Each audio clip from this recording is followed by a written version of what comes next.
41 பேர் இறந்ததற்கு யார் காரணம் என்று யாரையோ நாம் தேடி குற்றம் சாட்டிக் கொண்டிருக்கின்றோம்.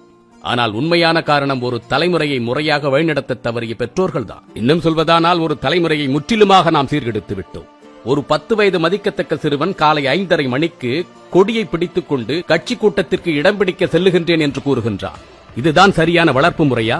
இதை யார் தடுத்திருக்க வேண்டும்? காவல்துறையா, அரசாங்கமா? யார் தடுக்க முடியும்? வீட்டில் இருக்கக்கூடிய பெற்றோர்கள் என்ன செய்து கொண்டிருக்கின்றீர்கள்? காலை 5:30 மணிக்கு பள்ளியில் ஸ்பெஷல் கிளாஸ் இருக்கின்றது, சிறப்பு வகுப்பு.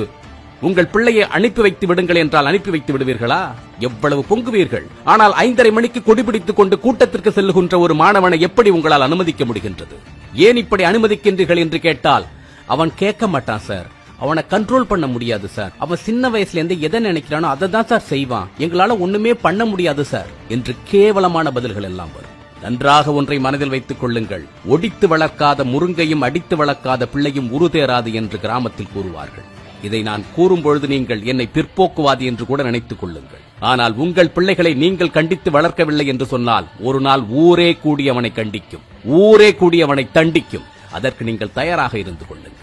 உங்கள் பிள்ளைகள் 3 வயதில் ஒரு தேவையற்ற பொருளை கேட்டு அடம் பிடித்து உருண்டு பெறலும் பொழுதே அவர்களை நீங்கள் கட்டுப்படுத்த முடியவில்லை என்று சொன்னால், கட்டுப்படுத்த தவறிவிட்டீர்கள் என்று சொன்னால், அவன் வளர்ந்த பிறகு 5 லட்சம் மதிப்புள்ள வண்டிகளை வாங்கிக் கொடு என்று கேட்கும் பொழுது உங்களால் அதில் இருந்து தப்ப முடியாது. ஒரு தலைமுறை முற்றிலுமாக சீர்கெட்டு விட்டது. ஒரு சில சரியான பெற்றோர்களை தவிர இங்கு இருக்கக்கூடிய 90% பெற்றோர்கள் இப்படிதான் பிள்ளைகளை உருவாக்கி இருக்கின்றீர்கள். 3 வயது 4 வயது குழந்தைகளை வீட்டில் வைத்திருக்கக்கூடிய பெற்றோர்களே, தயவு செய்து உங்கள் பிள்ளைகளின் வளர்ப்பில் கவனம் செலுத்துங்கள்.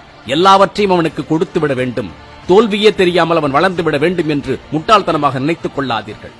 சிறிய சிறிய தோல்விகளை பிள்ளைகள் சந்திக்க வேண்டும். சிறிய சிறிய ஏமாற்றங்களை கூட அவர்கள் அனுபவிக்க வேண்டும். ஒன்று தனக்கு கிடைக்கவில்லை என்று சொன்னால் தன்னைத்தானே சமாதானப்படுத்திக் கொள்ள வேண்டும். எப்படிப்பட்ட இன்னல்களில் இருந்தும் பிரச்சனைகளில் இருந்தும் நம்மால் மீண்டு வர முடியும், இதை நம்மால் கடந்து வர முடியும் என்ற நம்பிக்கையை, எண்ணத்தை அவர்களுக்கு ஊட்டி நீங்கள் வளர்க்க வேண்டும். இதை நாம் செய்ய தவறியதால் தான் நீட் தேர்வில் தோற்றுவிட்டாலும், தோற்றுவிடுவோம் என்ற பயம் வந்துவிட்டாலும் பிள்ளைகள் தங்களை தாங்களே மாய்த்துக் கொள்ளுகின்றார்கள்.